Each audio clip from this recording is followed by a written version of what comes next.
सुंदरवन के जंगल में टिकुलिया नाम की एक जालिम चिड़िया रहा करती थी। उसका स्वभाव बहुत ही कठोर था। वो अपनी बहू टुनटुनी चिड़िया पर बहुत अत्याचार करती थी।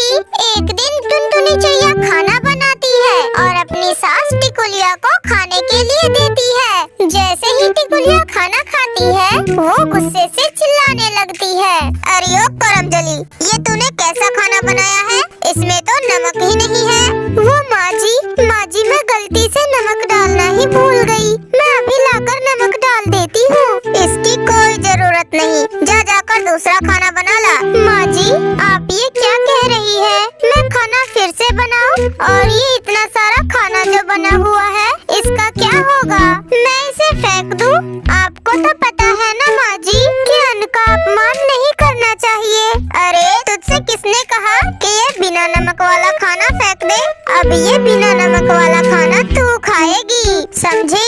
अब जा जल्दी से, खरी खरी मेरा यहाँ मुंह मत दे। 10 मिनट के अंदर अंदर खाना बन जाना चाहिए, वरना मैं तुझे कच्चा चबा जाऊंगी। अब टुनटुनी चिड़िया दूसरा खाना बनाने के लिए किचन में चली जाती है। रात को जब टुनटुनी चिड़िया सोने के लिए अपने कमरे में जाने लगती है, तब टिकुलिया उसे बुलाकर अपना पैर दबाने के लिए कहती है, वो माँ जी, मेरी तबीयत ठीक नहीं है, मुझे चक्कर आ रहे हैं, मैं अपने कमरे में जाकर आराम करना चाहती हूँ। अरे करमजली, तू दिन भर क्या करती है जो तेरी तबीयत खराब हो जाती है? ये सब बस तेरे काम न करने के बहाने हैं। इतना कहकर टिकुलिया अपनी बहू टुनटुनी चिड़िया को पीटने लगती है। इसी तरह दिन गुजरने लगते हैं। एक दिन टिकुलिया अपनी बहू टुनटुनी चिड़िया की शिकायत अपनी सहेली सुंदरी कवि से कर रही थी। क्या बताओ सुंदरी बहन, मैं तो अपनी बहू टुनटुनी से बहुत परेशान हूँ। अरे क्यों, क्या हुआ टिकुलिया? तेरी बहू टुनटुनी तो बहुत अच्छी है। अरे सुंदरी बहन, तुम्हें क्या पता कि मेरी बहू टुनटुनी मुझे कितना तंग करती है। घर का कोई भी काम ढंग से नहीं करती। अरे मेरा बस चलता तो मैं तो उसे अपने घर की बहू बनाती ही नहीं। वो तो मेरे बंटी बेटे ने जिद पकड़ ली और ये कमबख्त मेरे घर की बहू बन गई। अरे मैं तो चाहती हूँ कि किसी तरह इससे मेरा पीछा छूट जाए और मैं अपने बेटे बंटी की दूसरी शादी कर दूँ। अरे टिकुलिया, तू ये सब कैसी बातें कर रही है? टुनटुनी अब तेरे घर की बहू है, तू इसे जैसे रखेगी वैसे रहेगी। मैं एक बात तुझसे कहती हूँ, तू बुरा मत मानना। तू अपनी बहू टुनटुनी चिड़िया को अपनी बेटी समझ, फिर देखना तेरी जिंदगी कैसे आराम से कटती है। अच्छा चल, अब मैं चलती हूँ, बहुत देर हो गई। फिर सुंदरी कवि वहाँ से चली जाती है। उन दोनों की बातें टुनटुनी चिड़िया सुन रही थी। शाम को जब टुनटुनी चिड़िया की माँ का फोन आता है, तब टुनटुनी चिड़िया फूट फूट कर रोने लगती है।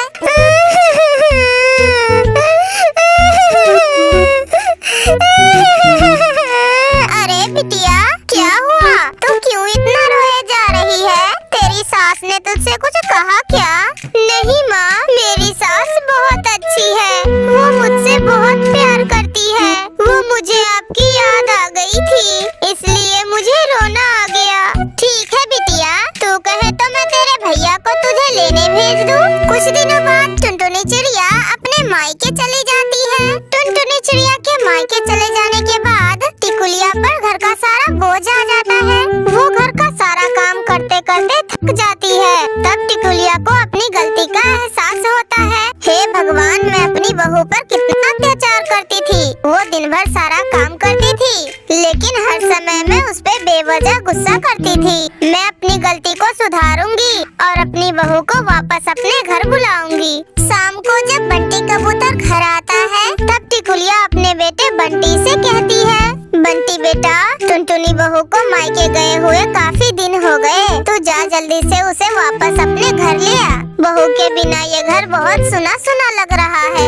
अगले ही दिन बंटी कबूतर टुनटुनी चिड़िया को लाने के लिए अपने ससुराल जाता है और टुनटुनी चिड़िया को लेकर वापस अपने घर आता है। टुनटुनी चिड़िया के घर आते ही टिकुलिया उससे माफी मांगती है। टुनटुनी बहू, तू मुझे माफ कर दे, आज से तू मेरी बहू नहीं बल्कि बेटी है। आज आज से घर के सारे काम हम दोनों मिलजुल कर किया करेंगे। इतना कहकर टिकुलिया अपनी बहू टुनटुनी को गले से लगा लेती है। फिर वे सभी खुशी खुशी रहने लगते हैं। मेरे प्यारे दोस्तों, इस कहानी को लाइक करना बिल्कुल मत भूलना। एक घने जंगल में बहुत से पशु पक्षी अपना घर बनाकर रहा करते थे। उसी जंगल में टुनटुनी चिड़िया भी रहा करती थी। टुनटुनी चिड़िया का घर बहुत टूटा फूटा था। बेचारी टुनटुनी चिड़िया के पास इतने भी पैसे नहीं थे कि उन पैसों से वो अपने घर की मरम्मत करवा सके। बारिश के मौसम में टुनटुनी चिड़िया का घर टूट जाता है। टुनटुनी चिड़िया के पड़ोस में ही एक कौवों का परिवार रहा करता था। टुनटुनी चिड़िया बारिश में मदद मांगने के लिए गोरी कौवी के घर जाती है। गोरी बहन, इतनी तेज बारिश में मेरा घर टूट गया है। हाँ चिड़िया, वो तो हमें भी दिख रहा है कि तुम्हारा घर टूट गया है। हम कोई अंधे थोड़ी है। तुम यहाँ आई हो किस लिए, ये तो बताओ। गोरी बहन, आपका घर तो बहुत बड़ा है। इतनी तेज बारिश में आप इस लाचार चिड़िया की मदद नहीं करेंगी क्या? अरे तुम लाचार या गरीब हो तो इसमें मैं क्या करूँ? मेरा घर बड़ा है तो क्या मैं किसी भी पक्षी को अपने घर में घुसा दूँ? जाओ यहाँ से, तुम्हें कोई मदद नहीं मिलने वाली। फिर टुनटुनी चिड़िया बारिश में भीगते भीगते उल्लू के घर जाती है। उसका घर भी बहुत बड़ा था। उल्लू भाई, अगर आप बारिश के रुकने तक मुझे अपने घर में पनाह दे देंगे तो आपकी बहुत मेहरबानी होगी। आपका घर तो बहुत बड़ा और मजबूत लग रहा है। अरे चिड़िया, मेरा घर बहुत बड़ा और मजबूत है तो क्या मैं अपने घर को धर्मशाला बना दूं? जाओ जाओ, मैं तुम्हारी कोई मदद नहीं कर सकता। तुम चली जाओ यहाँ से। बेचारी टुनटुनी चिड़िया उतनी तेज बारिश में कई पक्षियों के पास मदद मांगने के लिए जाती है, मगर कोई भी उसकी मदद नहीं करता। निराश टुनटुनी चिड़िया के पास रहने के लिए कोई भी स्थान नहीं था। टुनटुनी चिड़िया अपने रहने के लिए कोई अच्छा सा ठिकाना ढूंढ रही थी कि तभी उड़ते उड़ते एक घने जंगल में टुनटुनी चिड़िया को एक ऑटो मिल जाता है। वो ऑटो बहुत पुराना और खटारा हो गया था। टुनटुनी चिड़िया जिस जंगल में थी उस जंगल से कभी एक सड़क गुजरती थी, मगर अभी कुछ कारणवश वो सड़क और वो ऑटो दोनों बंद पड़ी हुई थी। जंगल के सभी पक्षी इंसानों के भीड़ के वजह से उस सड़क से और उस जंगल से दूर ही रहा करते थे। अरे ये ऑटो तो खराब लग रहा है, अब ये तो मनुष्यों के काम नहीं आती होगी। और ये जंगल, ये सड़कें भी मनुष्यों के कोई काम नहीं आती, तो क्यों ना मैं इस ऑटो को ही अपना घर बना लूं। इस जंगल में तो सभी पक्षी आने से भी कतराते हैं, तो यहाँ तो मुझे कोई परेशान भी नहीं करेगा। ऐसे टुनटुनी चिड़िया उस ऑटो को ही अपना घर बना लेती है और खुशी खुशी टुनटुनी चिड़िया अपने ऑटो घर में रहने लगती है। अब घर का तो ठिकाना हो गया था, मगर अभी तक भोजन का कोई ठिकाना ना था। एक दिन टुनटुनी चिड़िया भोजन के तलाश में आसपास उड़ती है तो टुनटुनी चिड़िया को एक बड़े से पेड़ के नीचे एक बड़ी सी बोरी में भरी अनाज मिलती है। लगता है इस जगह पे कभी इंसान रहा करते थे। ईश्वर की कृपा से अब तो मुझे दाना भी ढूंढना नहीं पड़ेगा, मेरे तो भोजन की भी व्यवस्था हो गई। ये अनाज मेरे बहुत काम आएगी। ऐसे ही एक दिन कालू कौवा उड़ता उड़ता उस जंगल में आ जाता है और उसकी नजर टुनटुनी चिड़िया पर जाती है। टुनटुनी चिड़िया खुशी से झूम रही थी। कालू कौवा बहुत बुरा कौवा था, उसे किसी की भी खुशी देखी नहीं जाती थी। वो टुनटुनी चिड़िया को झूमता हुआ देखता है तो उसे बहुत आश्चर्य और गुस्सा भी आ रहा था। अरे ये टुनटुनी चिड़िया, ये तो बहुत गरीब है। इसका तो बारिश में घर भी टूट गया है और फिर भी ये इतनी खुश कैसे है? लगता है इसका पीछा करना पड़ेगा। फिर कालू कौवा टुनटुनी चिड़िया का पीछा करता है तो वो पाता है कि टुनटुनी चिड़िया एक जंगल में ऑटो का घर बनाकर उसी में खुशी खुशी रह रही है और उसके बगल में ही एक पेड़ के नीचे इतनी बड़ी अनाज की बोरी पड़ी हुई थी कि टुनटुनी चिड़िया जिंदगी भर भी खाए उसे तो भी खत्म ना हो। ये टुनटुनी चिड़िया तो बहुत चालाक निकली। मनुष्यों के डर से तो कोई भी पक्षी इस जंगल में आता ही नहीं और किसी को पता भी नहीं चलता कि टुनटुनी चिड़िया यहाँ ऑटो का घर बनाकर रह रही है और किसी को तो पता भी नहीं कि यहाँ अनाज का भंडार पड़ा हुआ है। अरे इतना सारा अनाज अगर मुझे मिल जाए तो भोजन की खोज में रोज रोज दर दर भटकना ना पड़ेगा। क्यों न मैं इस टुनटुनी चिड़िया को यहाँ से भगाकर खुद ही इस ऑटो घर पर कब्जा कर लूं। सुनो टुनटुनी चिड़िया, ये ऑटो घर मेरा है, तुम यहाँ से चली जाओ वरना मैं तुम्हें बहुत मारूंगा। अरे कालू भाई, आपको तो पता ही है कि तेज बारिश के कारण मेरा घर टूट गया है और अगर मैं यहाँ से भी चली जाऊंगी तो मैं कहाँ जाऊंगी? मेरा कोई घर द्वार नहीं है। अरे वो सब मैं नहीं जानता, तुम यहाँ से भागती हो या मैं लगाऊं तुम्हें एक। फिर कालू कौवा टुनटुनी चिड़िया को मार मार कर उस ऑटो घर को भगा देता है और खुद टुनटुनी चिड़िया के ऑटो घर में मजे से रहने लगता है। बेचारी टुनटुनी चिड़िया पास में ही एक पेड़ पर एक छोटा सा घोंसला बनाकर दुख के दिन गुजारने लगती है। उसी जंगल में एक जिगरबाज रहा करता था। जिगरबाज और कालू कौवे की बहुत पुरानी दुश्मनी थी। एक दिन जिगरबाज देखता है कि कालू कौवा एक पेड़ की डाल पर बैठा मन ही मन कुछ बुनबुना रहा है। अरे इतनी तेज बारिश का कहर बह रहा है और ये कालू इतना खुश क्यों है?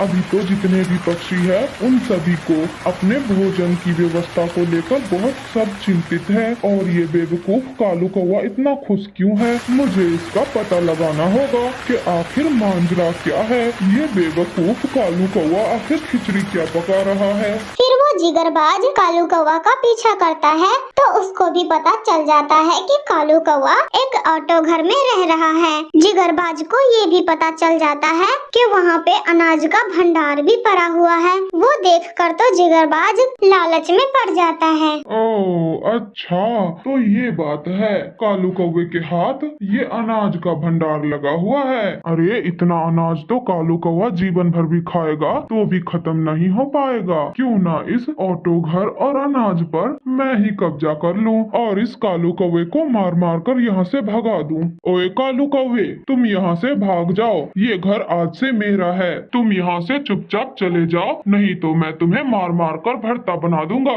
अरे अरे, ऐसे कैसे मैं अपना घर छोड़कर चला जाऊंगा? मैंने भी अपने हाथों में चूड़ियां नहीं पहन रखी है। मैं इतनी आसानी से तो तुम्हें इस ऑटो घर और अनाज पर कब्जा नहीं करने दूंगा। अच्छा बेटू, तो ये बात है।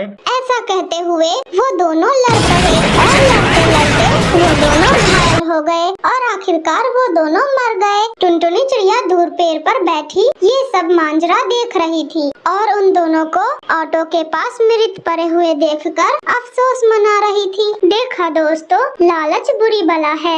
अगर ये दोनों चाहते तो साथ साथ साझा करके ये दोनों खुशी खुशी अपना जीवन बिता सकते थे, मगर अकेले ही पूरे अनाज और ऑटो घर पर कब्जा करने के लालच में ये दोनों अपने जान गंवा बैठे। दोस्तों, इस कहानी से हमें ये शिक्षा मिलती है कि हमें हमेशा एक दूसरे के साथ मिलजुल कर रहना चाहिए और लालच नहीं करना चाहिए। प्यारे दोस्तों, अगर आप लोगों को ये वीडियो अच्छी लगी हो तो इसे लाइक करके हमारे चैनल टूनी कार्टून टीवी को सब्सक्राइब करना ना भूलना दोस्तों।